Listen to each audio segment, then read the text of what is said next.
This is the Doctor, President-elect of the High Council of Time Lords. I am definitely a madman with a box. Anyone for jelly, baby? I'm the Doctor. I'm 904 years old. I'm from the planet Gallifrey in the constellation of Castabras.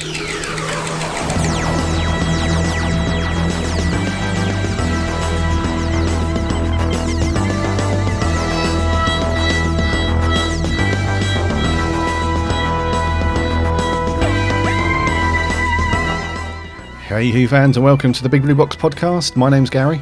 My name's Adam. And welcome to episode 37.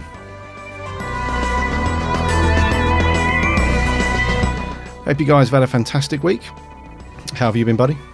Yes, I've been good. Yeah, I've been eating lots of chocolate over the bank holiday. Yeah, so I'm very good. I can't move from the sofa.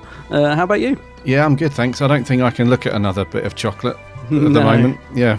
No, as much as I love chocolate, I concur. I love chocolate, but I'm sick of it already. Yeah. Did you get a Dalek Easter egg, by the way? I didn't. Oh, no. No, I saw them. I was going to buy one for myself, and I thought, I don't know, because I knew I had a few eggs coming my way anyway. And I thought, I don't really want to be seen as buying my own Easter egg, you know. But I did see them. I saw you got one. You popped a picture on, didn't you? Yeah, I was going to say, if it makes you feel any better, I bought myself one because nobody got me a Dalek one. But I actually bought it ages ago because it was. I remember thinking it seemed really early to be buying an Easter egg, but I wanted to get it while I saw it. And I'm kind of glad I did, actually, because I didn't see it after that. So, yeah, I did. But I bought it for myself. Yeah, and he's not. I've not opened him yet because I'm going to open him very carefully, even though I'll probably end up having to throw him away. But yeah, it's really nice. I do think it was quite a good one this year. Okay. Yeah, because it was in a cool packaging. Cool little... Yeah, big Dalek sort of dome packaging. Yeah, it's good. Yeah.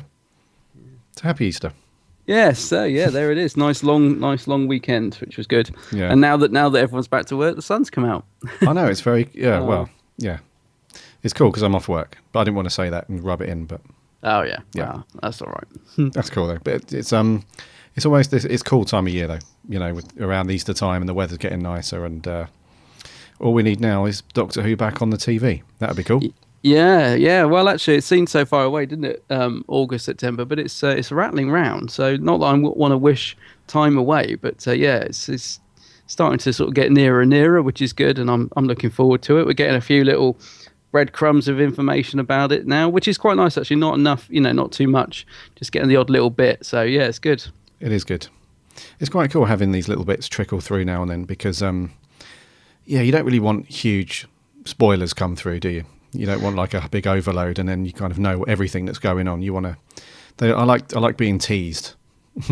Yeah, I know. It's funny actually because I am bad for spoilers. I do sort of do like them, but and then I get annoyed with myself straight away afterwards. You know what I mean?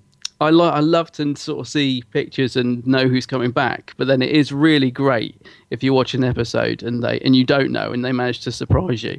Yeah. So yeah, it is good. I mean, I in a way I would much prefer it if I didn't know about the episodes, but if I didn't have a choice in it, if you see what I mean, rather than actually, choosing not to look at a spoiler because I find it very hard to resist if there's a picture out there or whatever. But I mean, I didn't sort of indulge in any of the scripts and that when they were leaked. I never, if there's an episode leaked or anything like that, I'll never watch it. I'd never go that far. But I do like it if you sort of get a picture of something that's a spoiler picture, if you like. I do quite like that. Yeah, me too. I don't think I'd ever. Yeah. There was that thing, wasn't there, when the was it Deep Breath that was leaked?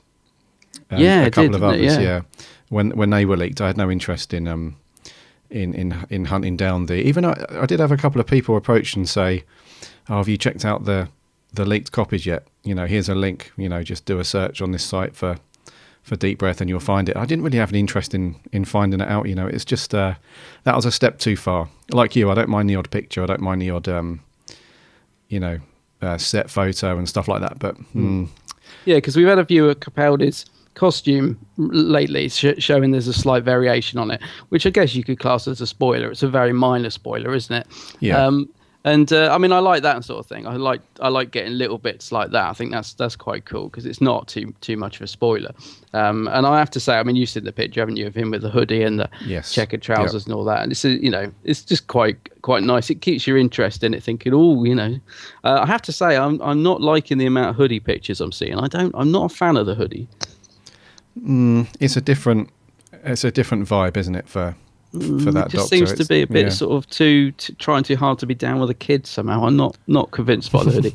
I'm not sure what's worse actually, the hoodie or the sparkly / whole jumper. But anyway, yeah. Yeah, the sparkly. Yeah, because I was okay with the sparkly jumper. I didn't mind it too much, but yeah, I think the hoodie. I'm not sure. Same as you, mate. It might be it could be a step too far. I'll tell you what I do like though is that it looks like he's growing his hair out a bit more wild, and I kind of like that. I don't know, it seems a bit more doctorish to be, to have a bit more of this wild hair rather than the sort of crop cut that he sometimes had, if you know what I mean. So I'm quite liking the look. I'm quite liking Capaldi with this slightly more crazy hair that we're seeing. So that's good. There was a little video clip he did for. Well, I think it was for the 10th anniversary, actually. Did you see it? Where he was just sort of talking about Rose. It was a very short video clip. Yes. And he's just sat talking in this sort of room. And there's bits of that where he reminds me of Baker, where he's doing a lot of really wide-eyed, crazy hair sort of looks. You know what I mean? And I thought, yeah, this is good. I like this look, So I'm hoping we're going to see a bit more of that in Series 9. So, yeah. Yeah. Talking of hair, do you remember the episode Flatline? Yeah, I was just thinking of that, actually, when I said crop cut. Yes. Do you remember there was about 3 or 4 different scenes where we cut from inside the TARDIS to back outside and somewhere else? The hair else? length kept changing, didn't it? Yeah, you had completely different length. What do you prefer then? You like in a big messier... I like the more zany, bit longer, crazy. The zanier look, okay. Yeah, I'm liking that. Yeah. Yeah. I think I prefer it short. Really? Yeah. Okay. Yeah, I just think he looks. I think he looks a bit more refined when his hair's a bit shorter. But I do agree with you though. The larger zany hair is quite cool. Yeah. Because I remember the one when he was first announced as the Doctor and he came out. Do you remember that live show they did? Yes, where he grabbed the lapels. Yeah. Yeah. His hair was kind of okay in that. It wasn't too long. It wasn't too short. So maybe that length. A middle length. A middle length. Yeah. Middle of the road. Yeah.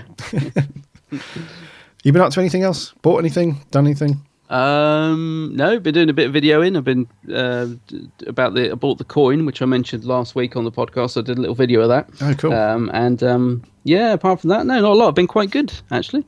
Oh, I'll tell you what I have been doing. I finally getting round to listening to Dark Eyes 4. Finally got round to it. So I listened to the first part of that yesterday. Because I've been dying to listen to that because I really enjoy the Dark Eye series and just haven't had a lot of free time. But yeah, finally listened to the first part of that yesterday and thoroughly enjoyed it. I don't think it's one you could sort of jump into without hearing the others, particularly from what I've listened to so far. Okay. I mean, you could. I think you'd still enjoy it, but there'd be a lot of bits where you'd be scratching your head because it obviously does follow on from the 3 previous ones. But yeah, really, really enjoyed what I've heard of that so far, and I've heard it's got a sort of quite shocking ending. So this is another reason I thought, right, I must listen to this before I go and accidentally find out what this ending is, because I'm bound to suddenly read it somewhere. So I'm looking forward to getting to the end of the Dark Eyes, because I think this wraps up the whole Dark Eyes series. I think it does, because there's a new adventure starting later on in the year, isn't there, from Big Finish with the 8th Doctor? Is it called Doom? What's it called? The Doom Coalition? No. Yeah. Doom Coalition? Something like that, yeah, because I was quite surprised when this was announced. It was only announced a week or two back, wasn't it? And I thought, oh, wow, this is good. It almost not disappeared under the radar, but they announced it, but I'm surprised they didn't make a bigger thing of it, because I think I love the McGann audios, and I'm really glad that we're getting another batch, after cool. Dark Eyes, if you know what I mean. So yeah, I'm looking forward to that. I think it's September, first one comes out, and then obviously it's the following one's not to the next year, but I think so. September? Yeah. I think it's around about September, because I was looking at the pre-orders, because, I like to sort of get these pre-ordered, because otherwise, if you don't pre-order it, the price jumps up, doesn't it? And you have to pay postage. It's very true. So I like to sort of try and get in there before the pre-order, yeah. Was it 20 quid at the moment, I think? I think it's 20. Yeah. Yeah. Yeah. It's a good price for a box set. Yeah, and then it suddenly I think it actually jumps up to 30 or 40. It does go up quite a bit, so it's worth getting it earlier. I think it's £40. It doubles in price, doesn't it? Because the next Gareth Roberts one is coming out from Big Finish next month. Oh, cool. And that's £40, and that's a pre-order price. So I don't know if that jumps up to 50. But you got the first one for a really good price off Amazon, didn't you? I did, yes. Because I'm pretty sure on the Big Finish site, it's still, I think it's £40 or £35 still. No, it's 40, I think. Yeah. Yeah, and you can get it on Amazon for 26. So it's a really good price. Yeah, it's a bit of it's a tough one, that, because I always like to buy direct from Big Finish because I do love getting the free download as well. That's it. That's why I always tend to buy direct from them. But that is quite a saving. I normally do, to be honest with you. This Yeah. is the first time that I haven't bought directly from them. But nearly half the price. It's if it was maybe like a £5 cheaper or something like that, I wouldn't have bothered. But for nearly half price, it's yeah. No, it's a good saving, and it's a good set, that one, and that's another one I've still got to listen to. I need to get into that. I'll probably dive into that after I finish off Dark Eyes, actually. Did you get that on vinyl as well? Which one? No, What was that? No, the only one I've got on vinyl is Light at the End. Yes, I think if I ever come over to your house, you might find that one missing after I've gone. Then you won't be coming. Then I won't be. That looks fantastic. I saw it in Waterstones actually. Not this weekend, gone the weekend before. Oh, really? And it was £100. Yeah. I was like, oh, I really want it, but But the cashier, because it was in my local Waterstones, and I kept looking at it, and I didn't buy it. And then one day I was in there, and I thought, I really want this. And the cashier sort of convinced me, because he said, if you buy it, they do like the loyalty card. He said, and you get a stamp for every time you spend £10. So he said, what I'll do is, if you buy it, I'll just give you £10 off. So as if you've got 10 stamps. So he sort of knocked a tenner off, and that was it. It was sold. You know what I mean? I was like, oh, right, well, I'm definitely getting it then. I'm getting it. And it's still quite expensive at £90, but it's a really, really nice thing, I have to say. Yeah. I do love it. It looks lovely. Don't regret buying it at all. I love it. Yeah. Yeah, I will steal that from you.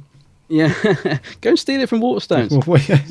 Yeah, go and get arrested. It's all good. Yeah. If you're not here for the podcast next week, I'll be coming to visit you in jail. Yeah. My one phone call. I'll bring the box set with me just to tease you on the other side of the bars. Say, just pick this up to have a listen. Yeah. You cruel man. I know.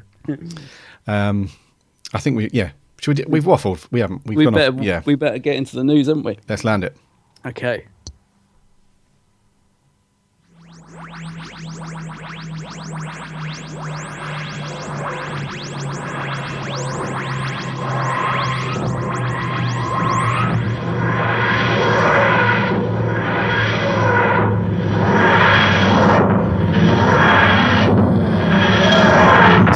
There.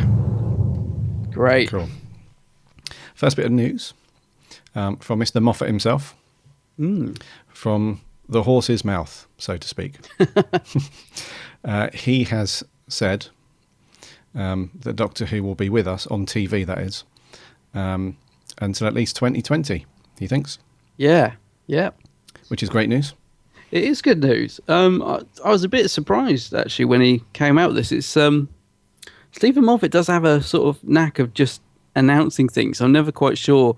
I always imagine sort of the BBC sort of tearing their hair out the other end, thinking, because he does seem to be a bit of a loose cannon sometimes. He's a maverick. Yeah, maverick, yeah. Because, I don't know how long Steve-O's thinking of staying for, how much longer. I get we all keep thinking he's going to be leaving soon and that sort of thing. But he's obviously still quite passionate about the show and cares about it and wants it, I'm sure he wants it to be around forever, like the rest of us. So it's great that he's announcing this. I don't think the BBC have commented, have they, on it? They haven't, not yet. No. Yeah. So he goes on to say, I thought it would last 10 years. It's going to do a minimum of 15. And this is an interview that he had with Doctor Who magazine. Yeah. And he basically just says, that the ratings have been great and they've been steady since it started in 2005. And he's kind of surprised because he thinks that with a lot of shows, the rating go down after a few years and then it kind of fizzles out. But he's saying no, that the as long as people looking after it are passionate, there's no reason why it can't do another 50 years. And so he's quite optimistic, and it's good that, because it's always nice when you've got a slight guarantee. I know nothing's guaranteed until the Beeb actually put their seal of approval on any kind of announcement, but it's cool when you get things announced like this, like with Big Finish doing stuff up until is it 2020, is it, or 20, is it them as well? They're doing actually that's right, they're 2020 as well. And now we've got this from Moffat to say that the TV show will be going on for at least another 5 years. It's always cool because it kind of puts your mind at rest a little bit, because you don't want to kind of drift back into that dark times that fans remember from the 80s. So yeah, it's cool. Yeah, that's true. I think that's what it is, because of that, because of what happened back then. I think fans, it doesn't take a lot to for the nerves to set in, if you know what I mean. As soon as there's any sort of mention of a rest or a hiatus or ratings being down or anything like that, you instant reaction is to sort of get worried and think, I don't want Doctor Who to leave again, or if there's any sort of criticism about it, or if the stories are below par, you do start to worry, don't you? Yes. But I think, this is great. I mean, there have been rumours floating around, there always is, about, it might have a rest, or it might be taken off, or, when Moffat leaves or whatever. But although this isn't 100% confirmed by the BBC, it's pretty, to get it from Moffat, like you said, the horse's mouth, it's still pretty good, and it does. And I don't see any reason why it should disappear. It still makes the BBC a lot of money, I assume, just the merchandise itself. I mean, we all know how much merchandise they get from it. So, I don't see why they, I can't think of any reason why they would sort of shelve it or give it a rest or anything like that. Well, I think you've pretty much paid for someone's salary, mate. I reckon over the last couple of years at BBC Wales. I think you've kept somebody in a job. But well, I remember actually when I was having a dispute with BBC Shop over something that had ordered, what was it, the Blu-ray set that arrived, and it was all battered and smashed, and I was having issues getting it replaced, and I remember getting really cross, thinking, I've given you a fortune over the, I felt like sending them photos of all my collection, just saying, do you know how much I've spent, but obviously I didn't. I know. I mean, they do, there is so much merchandise out there, I don't think it'd be sort of like cutting off their own arm, really, wouldn't it, if they were to ever sort of shelve it. And I don't think it, I think the only reason it would ever sort of go from the screens is if it was, getting, if it was A, losing all the viewers, and B, if the stories weren't good enough. So like Stephen says in his statement, as long as it's, got the right people making it and still got that passion, I see no reason why it can't go on and on. Indeed. I've got two thoughts on this. First one is with Top Gear potentially dying a death due to recent events. The BBC need something. I don't think they can coast along on EastEnders alone. Let's face it. Gosh, no. So they need a flagship show in that genre, at least. And like I said, with Top Gear, I don't know what's going to happen with that now. You don't know. So they need like a real ratings puller as well as a soap, sorry.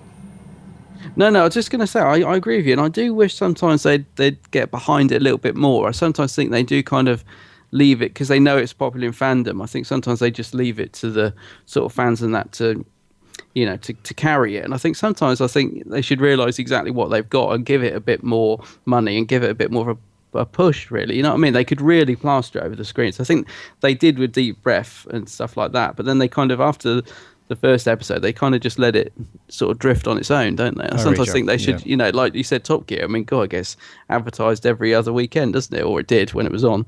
So I sometimes wish the BBC would sort of get behind it just a little bit more. Yes, because it's strange, because when they advertise for a little while, don't they, before a new series starts, and then once it's up and running, you don't really see anything other than the odd TV spot. They weren't so bad with Series 8, but I remember the second half of Series 7, there was no TV spots at all, apart from possibly the first one. And then, because I kept thinking, this is really odd. It sort of worried me a little bit. There was nothing, you sort of all, normally around EastEnders time, you'd sort of get a little clip of Doctor Who coming this Saturday and all that. And I remember thinking there was none of that for Series 7, and it kind of worried me a bit. It was as if the BBC had sort of forgotten about it. I don't know. But they weren't so bad with Series 8. We did get little little teaser spots, which is good. Yeah, we had the odd TV spot, didn't we? But we didn't have anything huge in terms of advertising. Maybe they just maybe they realise they don't need to as much as other shows. I'm not sure. Yeah, maybe. I mean, it's a difficult thing because sometimes you get too much and you get sick of it. You know what I mean, if you're sort of ramming it down people's throats, it can go the other way. People get sick of it, so it's difficult. But yeah, I'm just sometimes wonder if they sort of appreciate what they've got with Doctor Who in terms of what a great show is, obviously, and also the following it's got. Because I sometimes wonder if it's just a bit of a sort of pound sign to them, if you know what I mean. Yeah, no, I read you, man. Yeah, so I'm wondering, the BBC, they do need a very high flying show like this, because let's face it, if they haven't got something else going on, because there's not a great, I don't know, is Sherlock on the BBC? Is that a BBC show? Yes, BBC. Yeah. Okay, well, that's pretty good. Yeah, that's coming back for a special, and then I think we've got a couple next year. So that's that's very sort of spaced out, isn't it, in terms of the time? Yeah. And anyways, yeah, and also I think that Doctor Who is still gaining momentum. I don't think that, because I think in terms of UK fans who have been around for a long time, since the classic era, I think globally Doctor Who is still gaining momentum as well, which I think was one of the justifications for doing the world tour. Yeah, possibly, yes. Yeah. So I think, obviously there's things like with storylines and stuff, there's still a lot to tell. Doctor Who is far from done. I think there's donkey's years worth of stories left to tell. But I think, as other countries start to, really get into it, because I think America and Australia and New Zealand, I think they've been into it for a long time. But some other lesser known countries are really embracing it now, like Brazil, Mexico, some parts of Asia, they're really getting into it as well. So I think there's a lot to do. And Steve-O says like the international ratings have gone up, which is that's right. Yeah, like you said, it doesn't feel like it's running out of steam. It feels quite the opposite, actually. Yeah, I think that is the great thing about a show like Doctor Who. It's just I can't think of any other show like it really, and it can, because of its format, it's just limitless. Even in terms of the lead actor and stuff like that. There's very few shows like that where you can keep sort of making it fresh and changing the dynamic, and I think that's one of the good things about it, really. Yes. So yeah, so let's hope it does go on or not. Well, it will go on. I can't, even if it was to take a rest in another 5 years, it would still come back. I can't ever imagine, Doctor Who not being on screens.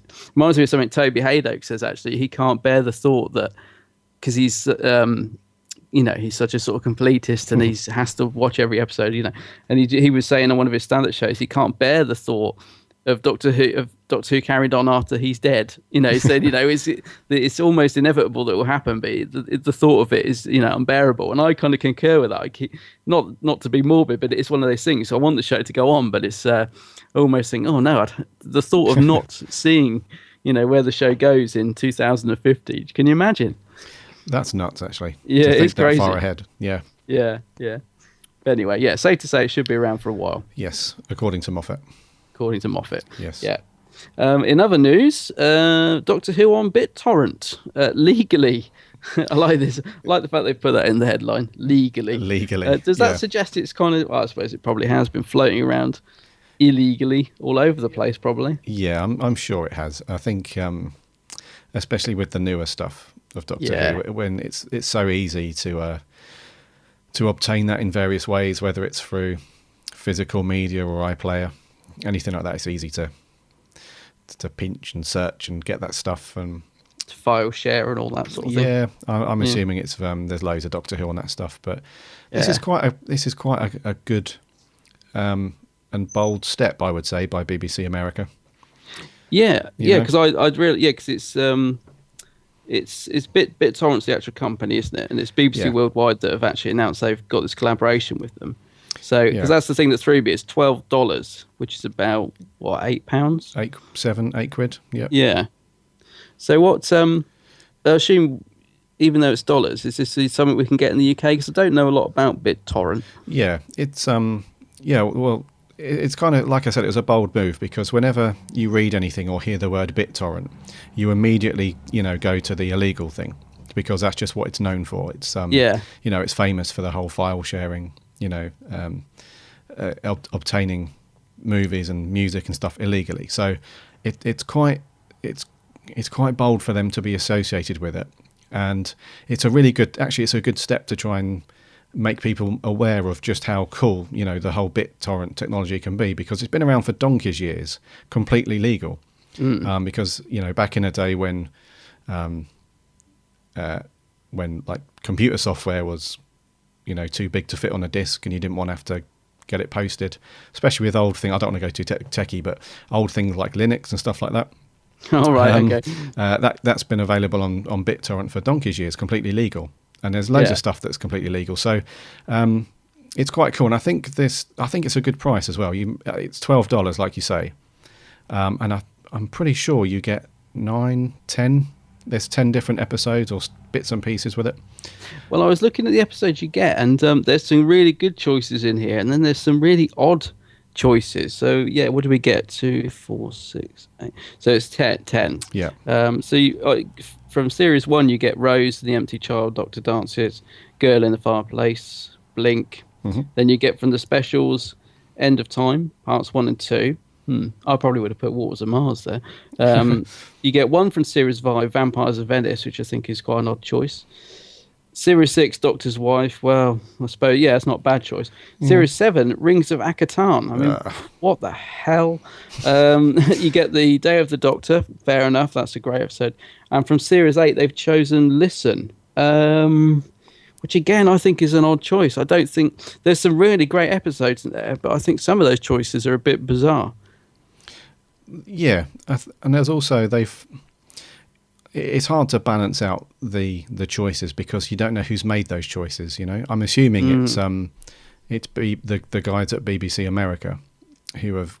I'm assuming BitTorrent would have had a say in what stuff would have been released, but it is a strange one because you would have thought that if they're going to try and, I am assuming this is the first of a few that are going to be happening like this now, because if this takes off, then they might do this as box sets in the future. So. Maybe they're just trying to give a real varied choice, and I don't know. They've got these cool little introductions as well. I like the sound of that. Yeah, I like the sound of these little extras that you get with it. Yeah, so it's got the, that you mentioned earlier, the Peter Capaldi intro that he did for Rose. That's on there. In fact, they're all Capaldi. Capaldi does the introductions for Rose, Girl in a Fireplace, Vampires of Venice, and Rings of Akatan. So that's quite interesting that Capaldi's doing those. Yeah, no, that's really good. I'd quite like to see those actually, because it really comes across that he's a fan, Capaldi. Do you know what I mean? Whenever he's talking about Doctor Who, it doesn't feel. I mean, it will be scripted, but it doesn't feel like it. It doesn't feel like he's just reading them off a page. You can tell he's really meaning what he says because he is a genuine Doctor Who fan. So I think that's quite a nice little added bonus to these actually. Yeah. I mean, they're good choices in many ways, but I just would have thought for the first package. They would have chosen, especially, I'm not sure I would have put Listen on there, although it's a good episode. Yeah. I'm not sure it really shows the Capaldi as the best. I probably would have put Flatline, I think, would have been a good, much more easy watch, because Listen is quite a Marmite episode, I think, if you know what I mean. Listen, I really liked it, but I can see why people wouldn't. It's a real slow burner. Yes, but it's still good though. Yeah, sorry, and there's another one that he does the introduction for as well. I missed one. Blink. That'd be interesting. I'd like to see that. See what he says. So I'll put a link to this in the show notes to the actual BitTorrent site where it's got a really nice page actually. The image that they've created for it looks pretty cool, and you can switch it over to Great British Pounds as well, and it's £8.03. Wow. If you want to buy that. And there's also a couple of little freebies you can download if you don't want to pay for it. So you can download A Decade of Doctor Who, the Peter Capaldi introduction, and you can get a preview of Rose. So if you want to download those as freebies and just see what the quality is like and stuff like that, you can do that. And if you like them, you can. I mean, I might buy it just so I've got them digitally if I want to just stick them on the iPad or something, whatever. But it looks pretty cool. Yeah, it's a good point actually. Yeah, I quite like having them digital. I downloaded a couple from iTunes when they first started coming on, some of the classic ones, because I quite like, if you're on a long train journey or something, so I quite like to have it, Yeah. you know, on something to watch. And the quality really varies on the iTunes one. So that would be interesting to see what these are like. I assume they'll be really quite good, I would assume. Yeah. But the ones on Yeah. iTunes, because there's I downloaded The Deadly Assassin, and I think it's episode 2 or 3, like the sound cuts out of one ear for halfway through the episode, right till the end. Oh. And I remember thinking, so I contacted them saying, you know, there's a fault with this, but they never did anything about it. Still, they just refunded me like £2 or something stupid. But yeah, I was sort of trying to get the point across. I'm not really too worried about the refund. I'd rather you fix the episode so that I can actually hear it.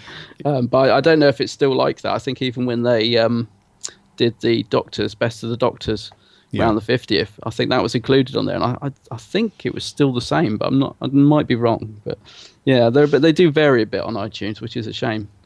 Okay. Yeah, Right. but I assume these will be pretty good. Yeah. So for £8, I mean, let's face it, for £8, you're getting Rose, The Empty Child and the Doctor Dances, The Girl in the Fireplace, Blink, The End of Time, and Day of the Doctor. Yeah, So I mean that's not bad. it's a good Yeah. price, isn't it? Actually, it's a really good price. The more I think about that, Yeah. that is a really good package actually for the price. Even with a couple of duds episodes, Yeah. that's good. Even with Rings of Akaten and Vampires of Venice and Doctor, I mean, it's okay for £8. It's pretty good. Do you know? I don't remember. I mean, one day we'll probably get around to reviewing Vampires. One day. One day got it in there. I don't remember. A lot of people don't like the episode. I remember thinking it was okay. But What's anyway, that? we'll get on to Vampires of Venice. Okay. Yep. It's not one that I dislike like a lot of people. But anyway, I digress because we'll probably review that one day. We will do indeed. So BitTorrent, £8. We'll put a link in the Yes. show notes. Go and check that out.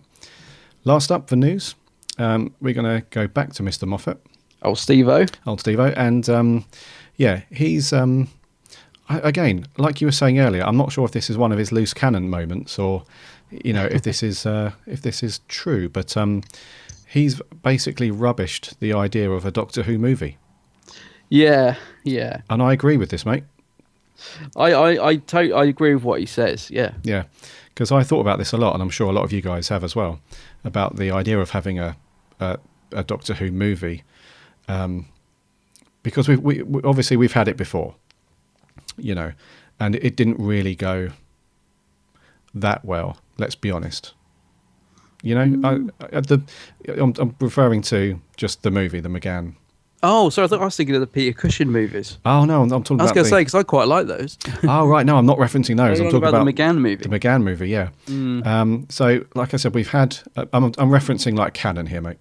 Right. An official movie. It was okay. It doesn't really get a lot of love, does it? Let's be true. What, the McGann movie? Yeah. I think it's a 50-50. I mean, I don't know. Yeah, and I think if it would have had the only one thing that I can see that would be good about doing a movie now would have a ton of money thrown at it, and it would be a big, spectacular, huge thing. But I don't think that would suit it though. That's why I agree with what Moffat's saying. I mean, he goes on. He does reference some other stuff as well. He goes on to say that. Would it be a different Doctor, and would they try and sell two different Doctors at the same time? So, would you have the TV Doctor doing his thing, and then would you have the movie Doctor doing his thing, and would it be the same actor or somebody else? And that's a bit of confusion. And he does actually say, you don't have a James Bond on TV and then one in the cinema. If it's the same guy, then it's the same guy, and it's and he goes on to say, we're talking of one of the biggest TV shows in the world. It can't just be a medium-sized movie. It's got to be a colossal movie. Yeah, that's it. Yeah, and I don't think that suits Doctor Who. As much as I like the whole, because you remember when the Matt Smith, I think it was series 7, I think it was from series 6 or 7 onwards. The scale of Doctor Who in every episode, it seemed very cinematic and very big, and almost cinema-like. And I think, yeah. And I think that's as far as it needs to go. What do you reckon on this? Yeah, I do. I mean, I think that this is the problem with doing a Doctor Who movie, because in some ways I like the thought of it, but in other ways I totally agree with what you're saying, because it's difficult in terms of tying it in with the TV show itself. It's very difficult to make that work. And also, I think you're right. I think once you it would need a massive budget. But most of all, it'd need the right person to write it or produce it. Because what's the was it Peter Jackson? Was it that was a year or so back was sort of very strongly rumored he wanted to do a movie, but it was Peter Jackson, wasn't it? I mean, I just can't. It's got to have the right person behind it, and I don't think. I think one day there will be a Doctor Who movie, but I don't think it should be for quite a while. I don't know. It just now doesn't seem the right time, and I agree with you. It just wouldn't. It would feel out of place. I think at the minute, just wouldn't. Yeah, would work. So. Yeah, and also the timing would have to be right, because if you're going to do a Doctor Who movie, you're going to need all of the ingredients to make it work, and that includes regeneration. Yeah, I can't see a 2-hour Doctor Who movie I without think as some big thing happening. But it doesn't feel like we need it at the minute. I think that's the thing. When I say that, I think one day there will be, but it doesn't feel like we need it at the minute because there's so much going on in the TV show itself that it sort of doesn't feel the need for a TV movie. And also because they do show some of the Doctor Who episodes in the cinema, which work perfectly well, actually. It's quite nice to go and watch a TV episode on the big screen, as a one-off. So there doesn't feel the need for a Doctor Who movie at the moment. So I agree with Steve-O over this one. I'm just looking at the picture they've used. Poor, he doesn't look very happy in a lot of his pictures, does he? Poor old Stephen Moffat. No. I don't know whether they just always choose the worst pictures of him, but he looks a bit sad in the picture on the website. But yeah, I don't know. I think it's something that for the future, but way into the future, perhaps. Yeah, I agree with that, mate. I totally agree with you and the horse's mouth. Yeah. Which is even funnier when you're actually looking at this poor sad picture of him. Indeed. Steve-O, I just want to give him a hug. Actually, I have given him a hug. I have given Steve-O a hug in real life. Okay. So yeah, but he probably needs it more now. Was that by choice, or did you just go and do that? I've got a funny picture. I'll see if I can dig it out. It was when I went to the proms at the Albert Hall a few years ago now, and he was outside signing, and I just grabbed him for a picture. And it does look like I'm giving him a very loving hug in it. I'll see if I can dig it out and I'll post it on the Facebook page so you guys can see it. You accosted him. And accosted him with a few other people. It's really nice actually. It was good. I just said to him how much I was enjoying it because I was at the time. I think it was Matt's first series had just gone out, so it was round about then. Mm-hmm. Yeah. So, old Steve-O. Yeah. Right, buddy. I think news is done. Yeah. So our review episode. Give it to me, man. Talking of the 11th Doctor, yes. It's Amy's Choice from Series 5. Something is overriding my controls. Well, that took a while. Honestly, I'd heard such good things. Last of the Time Lords, the oncoming storm, him in the bow tie. How did you get into my TARDIS? What are you? What should we call me? Well, if you're the Time Lord, let's call me the Dream Lord. Nice look. This? No, I'm not convinced. Bow ties?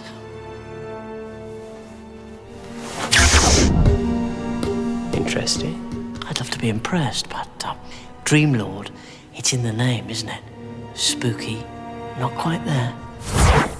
And yet very much here. I'll do the talking, thank you. Amy, want to take a guess at what that is? Dream Lord, he creates dreams. Dreams, delusions, cheap tricks. And what about the gooseberry here? Does he get a guess? Listen, mate, if anyone's the gooseberry round here, it's the Doctor. Oh, well, there's a delusion I'm not responsible for. No, he is. Isn't he, Amy? Oh, Amy, you have to sort your men out. Choose, even. I have chosen. Of course. I've chosen. It's you, stupid. Oh, good, thanks. It's you, stupid.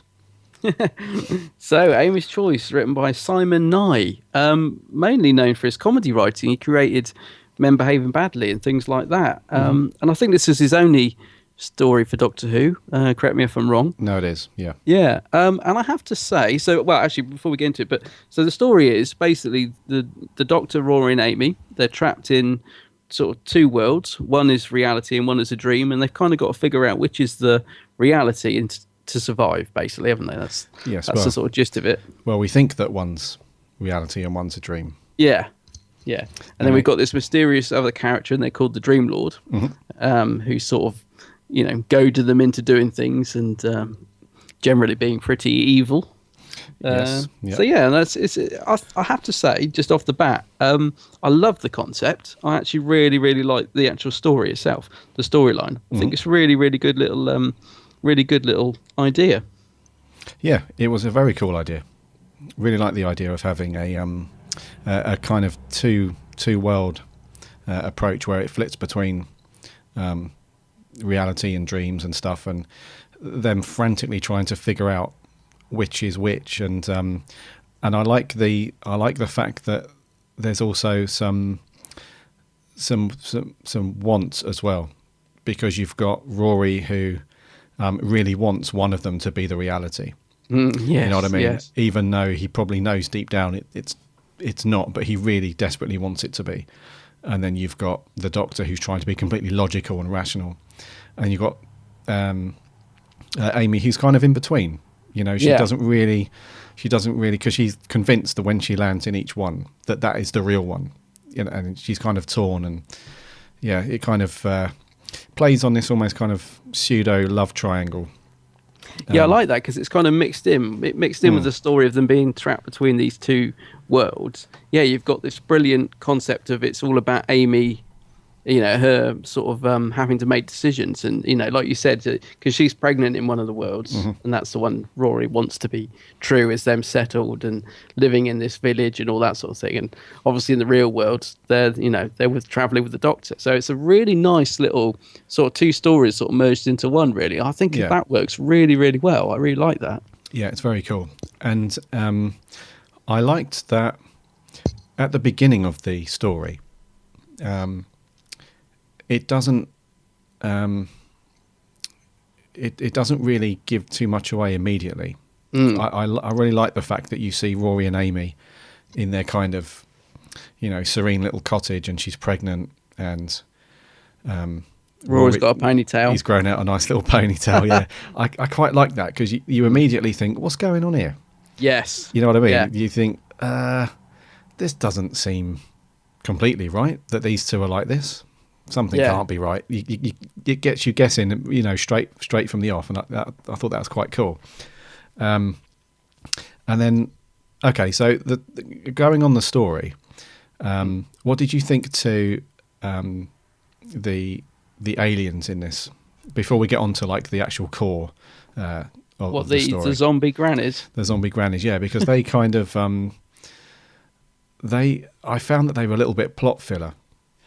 They are. Do you think so? Yes. Yeah. I mean, I can't pronounce their name either. Even when the Doctor said it, I had to rewind a couple of times to try and work out what he was saying. And in the end, I looked it up and I still can't pronounce it. They are a bit plot filler. I can overlook it though, because it's the dream. So they kind of. I think they could have done a bit more with it, because obviously in a dream, it's sort of limitless in what could happen. So I think they could have done more with them. Maybe it was a budgetary thing. But I think the bit with the eyes coming out of the mouth looks pretty good. It looks pretty gruesome, actually. It's quite horrible. Yeah, I think the effect still looks pretty good. It's quite a simple idea. But it's not so good when they're sort of shuffling towards them, and, that doesn't quite, they're not exactly scary when they're sort of chasing them across the field with a Zimmer frame, if you know what I mean. It's almost comical. Yeah. So in that sense, they don't really work. Yeah. I like your description of the zombie grannies. That's quite cool. Zombie grannies, yeah. I do love the bit where Rory has to whack one around the head with a bit of wood, and he doesn't want to do it because it's an old granny, even though it's not. It's really an alien. And Amy's just like, whack her. Yeah. Brilliant. I mean, actually, that's one of the things I love about this episode, is there's some really great humour in it. Yes. And it's delivered really well. It's not clunky. It really flows well with the sort of drama and what's going on. So I think it's actually quite a well-written script, actually, for this one. Yes, it was. And I think the three leads, Matt, Karen, and Arthur, I think they do a really good job here. The chemistry between the three of them is brilliant, I think. It's great. As I say, there's a lot of really good lines in this, and they all do deliver the lines well. I found it quite an enjoyable watch. Yeah, and the aliens in this then, I'm going to try it. The Echnidine? Something like that. Yeah, that sounds about right. Echnidine. Are they real aliens then? Or are they just something that's been dreamed up for that dream state? I think they've just been dreamed up, you see. That's how I took it, because I was thinking the same as you. I was thinking they weren't really used. You know, it was a bit, like you said, they were kind of just there for the sake of adding a bit of drama, because I wasn't too sure why they suddenly decide to attack. Yeah. But I guess it's just because it's the dream. That's the only way I can get around it, really. Because, yeah, it doesn't, don't know, it does seem a little bit convenient, you know. I think it's just there to add a bit of drama, really. Okay. Yeah, because I'm still torn on that. I'm not sure if they're real aliens that we just haven't seen yet within a Doctor Who story, or if it's something that the Doctor's dreamed up. I don't know. Mind you, actually, they could be real, because the Doctor knows who they are, doesn't he? He names them. So yeah, and you know, spoilers here. I'm sure you've all watched it, listeners. But obviously, the Doctor. This is all actually really in the Doctor's mind, isn't it? Yeah. So he would know the aliens. So. Yeah, in theory, I suppose they could be a real alien that he's met, you know, but they've appeared in his dream for some reason. So yeah, they probably are real, but not in the dream. Just not in the. What I mean, you know what I mean? They're not real then, but they are real in the real world. Yeah, yeah. I think that's clear. Yeah, I think it gets a bit dreamy weemy. It does. Yeah, if that's the right phrase. Yeah, dreamy weemy. I like how this story kicks off as well. You know, when they're in Upper Ledworth at the beginning. Yeah. I love how the Doctor kind of takes a few steps forward and he's like, this is going to be a tricky one, and he's got this really cool little grin on his face, like, you know, he can just sense the danger and the adventure, and I love that about Matt Smith. Yes, I know exactly what you mean, because he gives a sort of a worried look and then it's straight away into a little grin of quite like this. Yeah, that's what I love about Matt's Doctor, and I really, really liked him in this. Again, I like Matt's Doctor a lot in Series 5. Before he got a bit too zany and quirky, I think he's really, really strong in this series, which is surprising because it's his first series. But yeah, that's what I love about his Doctor, this sort of loving the excitement and the thrill of what's going on, even when he's in the, you know, terrible danger sort of thing. Yeah. I was going to, when you mentioned the chemistry between those three, it is quite surprising because it's their first series.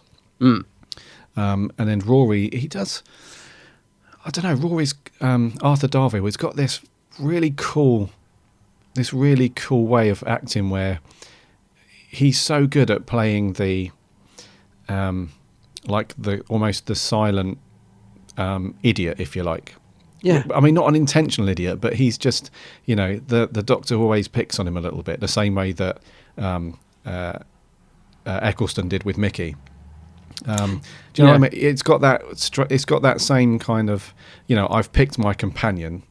I'm not 100% thrilled with having a tag along of a companion. If you know, it's got that sense of, you know, he's picking on him quite a bit. And Rory, I don't know, Arthur Darvill's got this amazing talent of just playing this, and it's hard to describe as well because he's not playing it intentionally to be like a buffoon and like just comic relief. You know, he's got a lot of feeling there, and you can tell that he's absolutely besotted with Amy.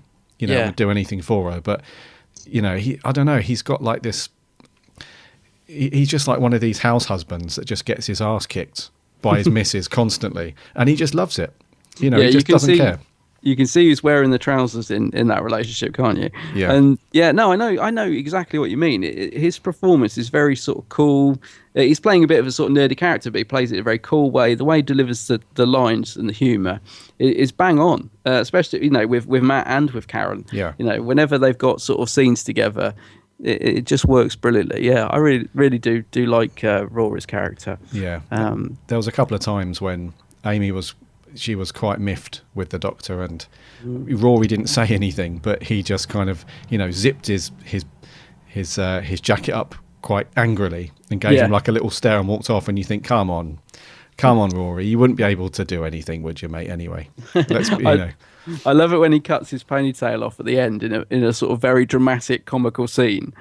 You know, you think because he gets his scissors out, and you're like, what's he going to do? And he's like, you know, sacrificing the ponytail. And she says something like, oh, I was just starting to like it. You know, there's some really great scenes in this. I tell you, I enjoyed it the first time I watched it. way when it was first transmitted. And I watched it again yesterday, and I really, really enjoyed it. Yeah, I think it's a really great little episode. It's cool. It's almost like Rory was coming into his own towards the end, because when they're in that house and the zombie grannies are attacking, he's like, "I'll take care of this, Chubbs." He kind of speaks up, and he gets a little bit braver as the episode goes on, because I think it's weird because the story makes them aware of both their different states, doesn't it? When they wake up or fall asleep, whichever way you want to call it, into the other one, they don't forget what they did. They're fully aware of what's happening in each one. And I think he's kind of desperate to prove to Amy that he can handle stuff. It's not all about the Doctor being a hero. Yeah, that's right. Yeah, and that was cool. I like how that was written. Because it explores the characters sort of within the story. That's what I love about it. Yeah. You actually, you do get this sort of progression of, the Doctor being in the middle of Amy and Rory's relationship, but it's not done in a sort of clunky way. It's part of the story, and it's really well done, I think. Yeah. Just going to say about the Upper Ledworth, you mentioned the location there. It's a great location again. Did you notice how it looked like it must have been the worst rainiest day in Wales when they were filming? Did you notice how you could see the rain pouring down, and they're just acting as if it's not raining? And did you notice that? Like in all the outside scenes, you can see it's bucketing down, and they're just sort of carrying on, sitting on the bench as if it's a dry sunny day or whatever, but you can see it's dripping in every scene. And there's one scene where they're running towards that sort of fort or whatever it is, and you can see it's absolutely bucketing down. I bet there was quite a nightmare to film in all that. I think there was some light snow or sleet at one point as well. Yeah, it looked like quite light, so it must have been freezing cold as well. Yeah, I think it's when on the bench I noticed that. Yeah, I think it probably was sleet, because it does. Yeah, you can see it really clearly on the screen. But obviously they're sort of pretending it's not happening. But it's a great little location that works well. Yeah, it's in Skenvlith.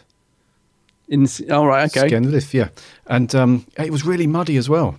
Everywhere they were going outside, it was waterlogged and muddy as hell. They must have hated that. The production guys must have been like, "Oh my god, it's bucketing it down. It's muddy everywhere." But the thing is, you don't really get that sense from the performances, though. They just get on with it. Yeah, that's what I love. That's what I mean. I think they just carry on as if nothing's happening, and which is great. I wonder if that location is on the tour. Actually, I wonder if you get to go there. I don't. I'd like to go to that bit. No, it's probably a bit far out, isn't it? I think it's miles away. Yeah, it would be cool to visit though. It would. I was thinking that yesterday. I think I'd quite like to go there to Upper Ledworth or whatever it's really called. You like your locations, don't you? I do like my locations. Let's talk about the Dream Lord, Toby Jones. Yes, he's brilliant, isn't he? He is he's the second best thing in this episode for me. Second best. Yeah. What's the first? The principal. Cast. Matt, Karen, and Arthur. They're the best in it for me. Their chemistry and their scenes together. But the Dream Lord, he was just brilliant. I loved it. Absolutely love it. I think Toby Jones is great. It's such a brilliant pitch between evilness and sort of light humour, and the interaction with him and Matt. Just loved it. I love the way they keep chopping to scenes as well. I love things that go a little bit surreal. Like when he's in the butcher's shop and suddenly he's behind the butcher's counter in a butcher's outfit.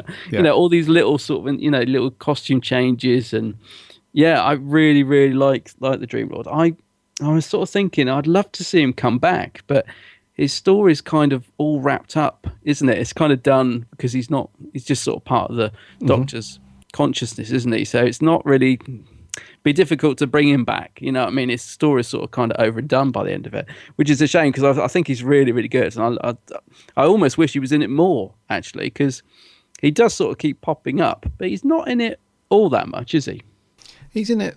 I think he's in it enough. I think they wrote it well because, you can have too much of a good thing. And I think he's in it well. Did you want to see him a bit more then throughout the episode? I don't know. He's probably in the episode enough. You're probably right, but I think I could easily watch him in another episode. I think, he probably is in this one just enough. But I love it when he's on screen. Toby Jones is such a great little actor, and he plays the sort of evilness really well. And I love the fact that he looks like the Doctor at the start, where he's got the jacket and the bow tie.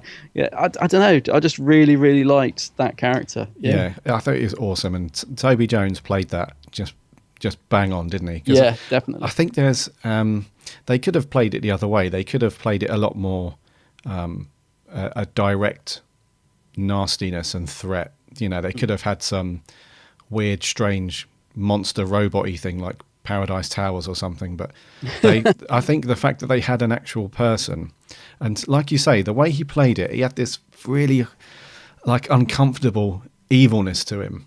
But the way that he delivered it was very almost likable, and I think that makes it more chilling. Yeah, for us, I gotta say, it reminds me of the Celestial Toy Maker in the Hartnell episode, just sort of playing this game and really just loving seeing them in this situation, and just the evilness of just having them trapped in a game. Yeah, It kind of reminded me of that. And I remember the first time I watched it when the Doctor says to him, because all the way through thinking, who is the Dream Lord? I remember thinking at the time, even could it be the Master or something like that? Because of the bit where the Doctor says, I know who you are. Only one person could hate me as much as you do. Yes. And I remember thinking, who's that? Who could possibly? But of course, I suppose in a way, then the Doctor's talking about himself, is he? He is. When he says that, which is a bit of a, why does the Doctor hate himself? It's always a bit of the new series that's kind of irked me a little bit. It's this Doctor sort of beating himself up too much. The whole Gallifrey. Yeah. thing.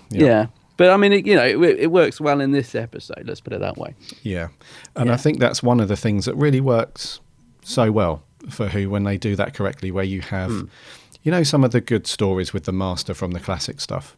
Yeah, I think that works the best when they really play on the Master being the opposite to the Doctor, that yin yang, black and white exactly. thing. And I think there's a big element of that in this episode, where it's obviously the Doctor's a part of the Doctor, and it's really that Jekyll and Hyde. He's portraying everything that they don't want to hear. Almost it's like the Doctor's thoughts that he may have thought at some point, but would never say it. It's his dark side really coming out, and I love that. I think it's such a cool concept. Because he does actually a touch on that. The character himself, he does say, the big hero and that sort of thing. And when he's trying to wind the three of them up, saying that pointy nose, and he's calling Rory names and calling him the Gooseberry and stuff like that. And he's making Amy choose effectively, not just which reality to go for, but which of her two loves, if you like. To go for. And when he's goading her into do you pick like the tall dark hero or the bumbling pointy nose, whatever, and it's almost like he knows the one thing that's going to wind them up. He knows exactly what to say in order to get that reaction from them and to get them worked up and to confuse them and and get into their heads so that they don't make this correct decision. So so well written. Yeah, very good.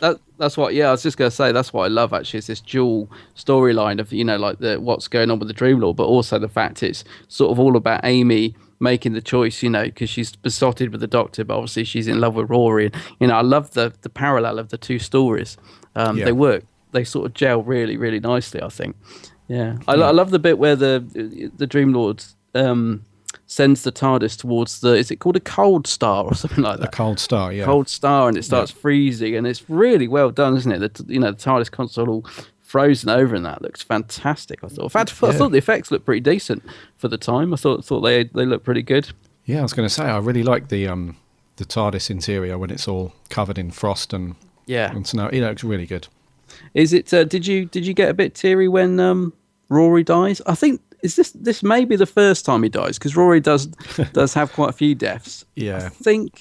Trying to think what came before this now. I might be wrong because it's been a while since I've watched them, but I think this might have been the first time Rory dies. I seem to remember thinking at the time, oh no, surely they're not going to kill off poor old Rory. And it is a bit sad, isn't it? Because it's done quite subtly. She doesn't sort of burst out into tears or go crazy. She's just sort of sits there looking at the pile of dust, and she realizes, what it would be like if she really did lose him, I think. Because she then decides that is not reality, doesn't she? There and as soon as Rory's a pile of dust on the floor, that's it for Amy. She's made the choice. She's like, she suddenly realizes if this is reality and I do lose Rory, then I don't want to be part of it. So I like that's the sort of decision point. Yeah. You know? I think I'm trying to rewind my memory, if you like, back to the first time, because I think this is maybe the third or fourth time possibly that I've seen this one. And I think the first time I watched it, I think I was a little bit, oh my God.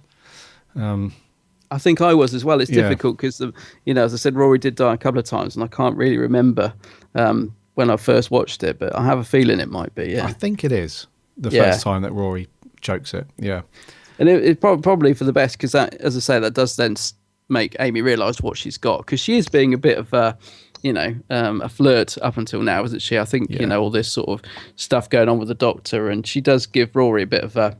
Well, you feel sorry for Rory, don't you? A lot of the time, in series 5, she does put him on a bit of a back burner. So it's quite nice that she finally realises what she's got. Yeah, So yeah, it's all good. It's all good. And just before we get on to scores, there was a bit actually at the very end where the Doctor looks down at the console and he sees the reflection of the Dream Lord. Yes, I loved that. So he might not be dead and buried. Yeah, because just to sort of tie up, so it turns out to be psychic pollen trapped in the console, which is actually inducing the Doctor into a dream. So it's kind of all the Doctor's dream, isn't it? It's like there isn't actually 2 parallel worlds, there's sort of 3 or whatever, and it's so it's all really the Doctor's sort of in the Doctor's head due to this psychic pollen, which is I think just about works. It's that's do you know what, it's the only sort of downside to the episode for me is the clunkiness when right at the very end when it cuts from the 2 dream worlds, the Doctor realizes that neither of the worlds are real, and then he sort of it just cuts to them walking down the stairs in the TARDIS from the he sort of I don't know what he does. Does he blow up the TARDIS or what? Yeah, he blows it up, doesn't he? He blows it up. It just fades to white, and then it just cuts straight away to them in the console. And that's the only downside. It feels very clunky and almost like a rushed ending, really. I don't know. Maybe they needed a shot of the TARDIS blowing up, and they couldn't afford to do it, or what? I don't know. But the ending, the tie-up, doesn't quite work for me as well as it should, and that's probably my only sort of downside of the episode, really. Yeah, it was a little bit. I see what you mean. It was a little bit clunky, I guess. The way I they think even if it had faded in, because it's just the way it fades to white and then just cuts. I think if it had just sort of faded back into the console, or them sort of waking up, or on the floor or something, I don't know. Not too sure, really. Okay. But overall, I think it's really good. Yeah, we might see him again. Maybe maybe some Big Finish. That'd be cool. Oh, that would be good. Yeah. But I do love that scene you just mentioned. I love the fact he looks at the console and sees the reflection of the Dream Lord in it, and then it switches back to him or whatever it does. Is really, really good idea. Love it. It's cool. So, mate, overall, I think it's your turn to go first this week. Okay. I just thought it was really enjoyable. It was brimming with good ideas, I think. Loads of great stuff going on. I'm going to give it an 8 out of 10. 8 out of 10? 8 out of 10, yeah. Okay. I'm only sort of down it because of the ending, really. I felt the ending just a bit rushed, but overall, really, really strong, good episode, I thought. Okie dokie. I'm going to give this a 7.5. Okay. Yeah, I actually got loads of different scores written on my notes here. I think it's because I had an 8 written down first, then I had a 7, then I had an 8.5, and then I'm going to settle on 7.5, I think, because the reason why I knocked it down from an 8 is only because I just wanted to see more stuff between the Dream Lord and the trio. Yeah. A little bit more. And I thought the aliens were a little bit lackluster. They could have been used a bit more. And also there was a small element of I just didn't really appreciate the twist at the end. Like you say, I think that wasn't done to the best, really. Where throughout the whole episode you had the choice between dream and reality, and then they wake up and the Doctor has to blow up the TARDIS because they're actually both dreams. Yeah, I think they could have alluded to that slightly earlier and played on that a little bit more. Otherwise, though, it was a great episode. I really enjoyed it. It was a good watch. I know. Do you know? I know what you mean about struggling to score. Actually, I initially wrote 8, and then I went down to 7.5, and then I changed it back to an 8. It is difficult because it's not perfect. You know, there are. Yeah. I think the thing is, there's so many great ideas in it. There's so many great bits in it. That there's just a couple of bits that needed sort of polishing up.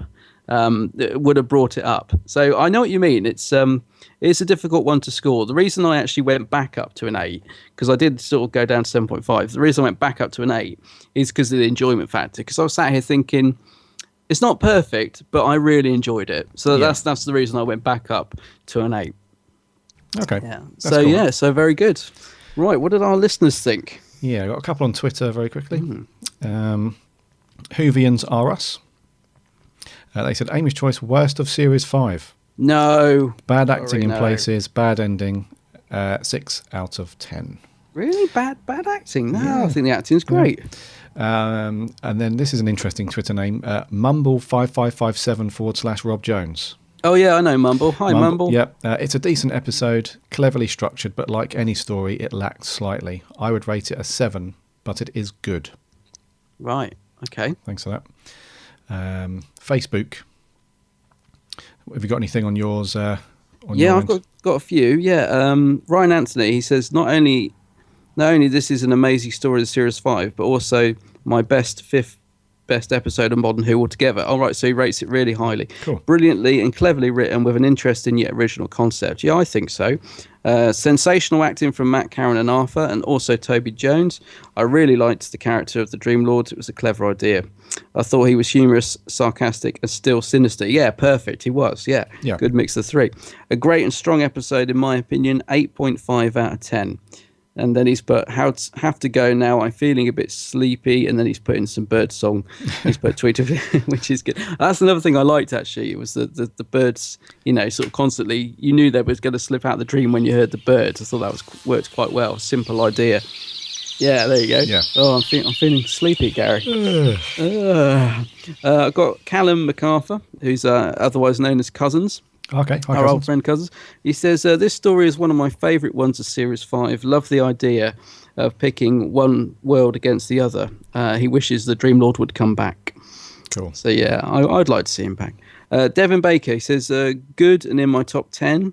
Best Matt Smith story, and I forget to give Survival 8 out of 10 a good story. Oh, so maybe he's talking about Survival from our other review. Okay. Sean Hughes, he says he loved that episode.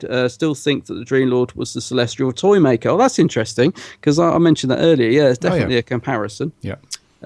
George Coppen, he says he likes the idea of the Dream Lord and the Frozen Star. Bit disappointed that bit was a dream as well, but overall a pretty good episode. Anthony Stone Street, second best story of Smith's era, in his opinion. And Stuart Stockwin, he says, I personally thought that the dust effect shot was very good. Oh, on the TARDIS, I think he means. Yeah, it did look good. Yeah. And finally, Robert Lithgow, very short and sweet, just says, pretty good, I guess. So, yeah, I think Robert, because he often comments, I think he's quite hard to please on this one. But overall, it's, pretty positive comments from the listeners on the Geeks Handbag Facebook. What about the Blue Box Facebook? Yeah. Matthew Gibson Duxbury. Says he would have given it an 8 out of 10. Really enjoyed it and very engrossing for me. He likes the Dream Lord a lot, like the Valeyard, and is one of Matt's stronger episodes out of his whole run as the Doctor. I think the story so far only works with Amy and Rory's characters, so for that it's unique, and would not work with the likes of Rose and Mickey, which is a fair point. Yeah, I think he's got a good point there. Yep. Yeah. Devon Baker again. Hi, Devon. Hi, Devon. A great story to accompany a great series that only Matt Smith for Series 5. It's a bit, what's going to happen? 8 out of 10. Yeah. Cool. Lanto Williams. I really like this episode. I like the idea of the Dream Lord. It's quite similar to the Dream Crabs in the Christmas special. One of the better stories of this series, 9 out of 10. Yeah. Cool. Good. Who Addicts, and this is Matt. Hi, Matt. He says, I quite liked it. The concept was very clever. The Dream Lord was brilliant, and it really tested the characters' minds, which was great. My only nitpicks was the murderous pensioners, and that the plot was a little bit predictable to the viewer. He goes on to say, other than that, he likes the story. It's not one to rush to rewatch, but there it is. He enjoyed it. 7 out of 10. Okay, yeah. To me, I actually think it is one that I enjoy rewatching, actually. Yeah. But otherwise, I agree with your points, Matt. Yeah, cheers, dude. And the Who Addicts, their Whovians Unite stuff is looking interesting at the moment. Yeah, it is. Yeah, it's building up well, actually. Yeah, so looking forward to that, guys. Daniel Spelligman. But hey guys, I really enjoyed this episode. It's quite a unique story, from what I can remember. Reminded me a bit of Shaun of the Dead for some reason. He's not sure why. Well, no, I can see that actually. Yeah. The villain is great, and I'm overjoyed that Moffat never used him again, because I bet he wouldn't be half as good in a second episode. Interesting. Yeah, that's what I was thinking when I said I'd love to see him return. Maybe he should, maybe he should just be in that one because he's so good at it. It's a bit like the Weeping Angels. You bring them back and they're never as good the second time. So yeah, I kind of agree with him. Yeah, 8 out of 10 for Daniel. Kieran Knight. I've come to really appreciate this story. He used to have quite a long comment, so I'm just going to pick out some bits. Definitely one of Matt Smith's best. The Dream Lord's insults to Rory backs up the fact he's meant to be a darker side of the Doctor. Very cool. Hopefully we'll have Simon Nye back one day, possibly as head writer. Oh, don't know about that. Yeah. Stu Gee. It's quite a creepy story, and the pensioners add to it. The Dream Lord is surely due a return appearance. Possibly. Stuart Stockwin again. Hi, Stuart. An episode I'll either enjoy or in the middle, pretty much like the rest of Series 5. The worst series yet. In capitals. No. When I first watched this, I didn't really like it much, but as the years have gone on, I've grown to like it. He likes the whole premise of the Doctor, Amy and Rory dreaming about different adventures. Rory was annoying. Just like usual in this series, and I always enjoy watching the Dream Lord scenes until he says anything can happen. I just can't watch the rest of this episode without thinking of that. 5.5 after a rewatch, 6.5. No, I don't agree about Series 5. I think Series 5 is actually really good. Yeah, thanks for your opinion, mate. And lastly, Jonas Sorensen. Hello, Gary and Adam. Hello. This is a really great and complex story. The Dream Lord is amazing, and I love that he isn't used more than this story, even though he's a great character. Also, it's my favourite Doctor and favourite modern companions. 8 out of 10, one of their better stories. Cool, yeah. Which I agree with. Yeah, I do, yeah. So thank you very much, guys, for jumping on Twitter and Facebook. So quite well received overall. A couple of people not liking it, but I guess that's the good thing about Doctor Who. It divides opinion, which is cool. Yeah, no, it does, and I think this is an episode that could divide opinion because of the sort of outcome of it. But I think overall, yeah, I think it's been pretty positive feedback on this one. Yeah, I really enjoy rewatching it. I have to say, I do like this one. Yeah, and I think that's cool. I think it'd be if you've got an opinion that it's great or it's absolutely rubbish, I think that's equally good. I think if you're indifferent and you're like, yeah, whatever, I think that's the worst one. Yeah, exactly. Yeah. And I think there is some of Matt's stories that are like that. I was going to say, when we talk about best of Matt Smith's era, for me, this is one of the better ones. I think Matt had a bit of a dodgy run at times. I think there are stories that are well below par, but for me, this is one, certainly isn't one of them. I think this is a great story. No, I agree, mate. Yeah. So I think that's going to wrap. Okay.